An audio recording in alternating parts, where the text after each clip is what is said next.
翻歡迎大家今日嚟到 Instacar HK 嘅 YouTube channel， 我係 Justin。我哋今日要 review 咧就係呢部1980年嘅勞斯萊斯 Corniche。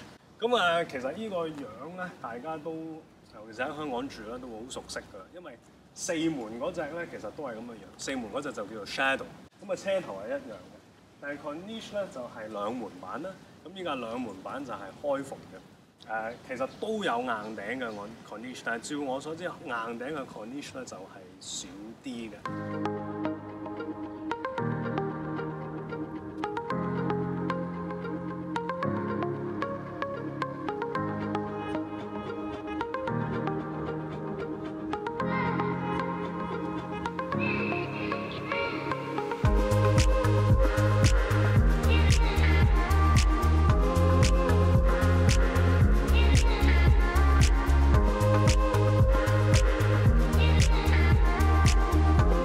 咁其實喺早期1966年至1967年期間咧，勞斯萊斯係用咗佢哋嘅子公司 Mulline Park Ward 嚟揾啲四門嘅 Shadow 嚟改造一啲兩門嘅開篷同硬頂版，而係去到1971年咧，勞斯萊斯先正式出呢個 Corniche 嘅型號，就一路出到1995年。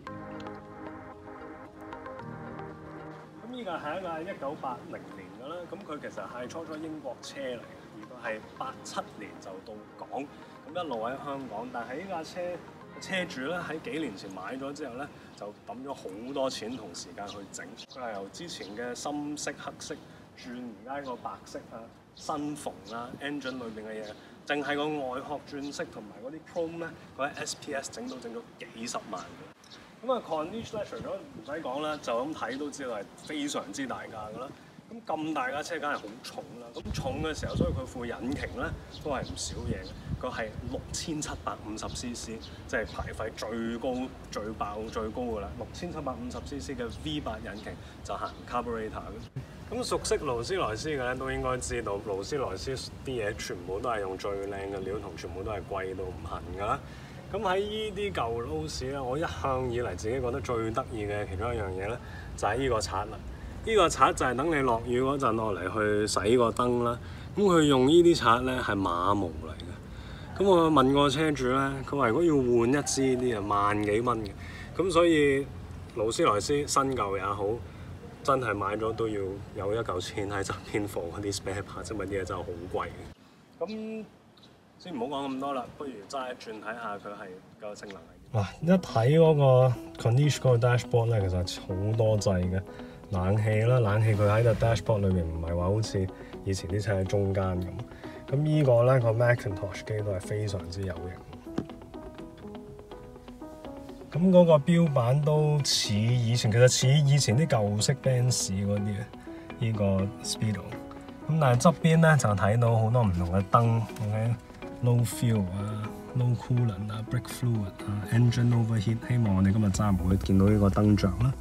handbrake 燈各樣嘢，咁啊開燈就喺呢度啦 ，park light head。咁咧比我想象中唔同咧，就係泊車咧就比較容易嘅呢架車，冇乜什麼次序，咁啊好似而家啲車咁有個鎖匙，擰 run， 聽到啊 start 開，跟住就唔使踩 brake 唔使靜就撻㗎啦。咁但係因為佢係行級咧，咁都要俾少少油。咁好嗱，但係個入波又好得意，好似以前啲的士咁咧，就係咁樣掹落去。咁而家 P 波啦，你可以睇到 indicator。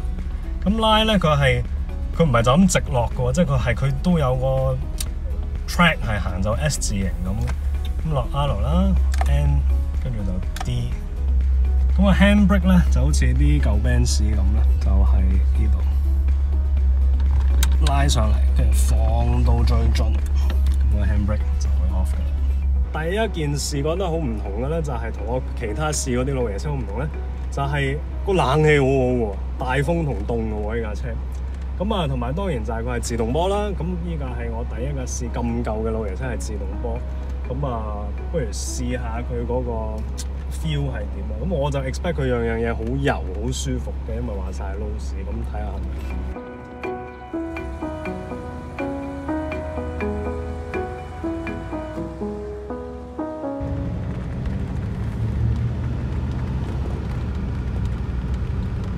咁第一樣 notice 到嘅嘢咧，就係佢嗰個引擎咧都係有啲聲嘅，即係唔係好似而家啲 Rolls 咁，或者而家啲 Benz 咁係超靜冇聲。佢有嘅，即係佢係一個大 CC 行級嘅車，你絕對聽到。第二樣嘢 notice 到我覺得好得意嘅咧，就係嗰個嗰個 brake 啊，嗰個 brake 咧佢有嘅，踩落去唔係話哇停唔到嗰啲，咪都係一個好重嘅車。但係好得意，你揼落去嗰陣咧，佢係浮浮地咁係即係推翻上嚟㗎，brake 有少少，即係你撳落去佢會有啲 resistance 嘅，而係遠佢又唔係話 mushy 遠冇力，但係佢係撳落去硬係就總之有啲力翻嚟。咁但係夠嘅，即係你唔會話好驚啊，停唔到啊。咁但係當然，即係如果你始終咁重啦，如果你揸佢入石澳咁，我都會小心嘅。我唔覺得呢架車係飛得嘅。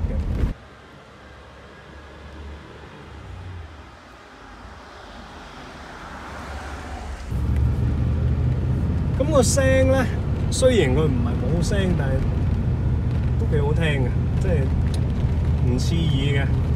咁當然佢唔係一個跑車聲，但係都雄厚嘅聲嘅。而我哋而家上緊條斜路啦，咁大家要明白呢架係幾噸重嘅車嚟。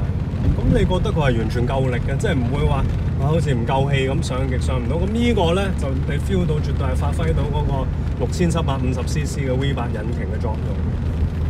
咁啊上呢條大斜路係舒服嘅。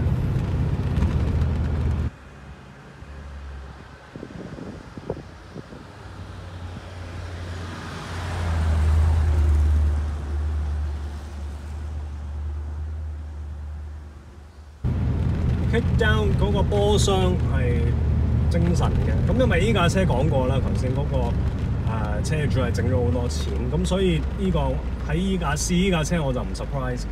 至於出邊係咪架 condition 都係咁，呢個我就唔清楚啦。但係 OK 嘅，聽到個 V8 引擎。而有一樣嘢比我想象中唔同咧，就係佢轉彎嗰啲咧。佢又唔係咁飄嘅喎，即係佢唔係話嗰啲我初初以為我係勁冧轉右彎嘅人啊跌咗去左邊，咁佢又冇。同埋咧，另外一樣嘢就係佢轉呢啲彎咧，佢嗰個turning circle 好大嘅，即係好多軚嘅 ，OK 嘅，唔會話唔夠軚要褪咁。咁呢個可能係因為佢係美轆車嘅關係啦。比想象中 nimble，OK 嘅。咁講咗咁耐呢架開篷嘅 condition。咁梗係要睇下佢開篷係點樣嘅啦。咁其實個程序咧係比較容易同快。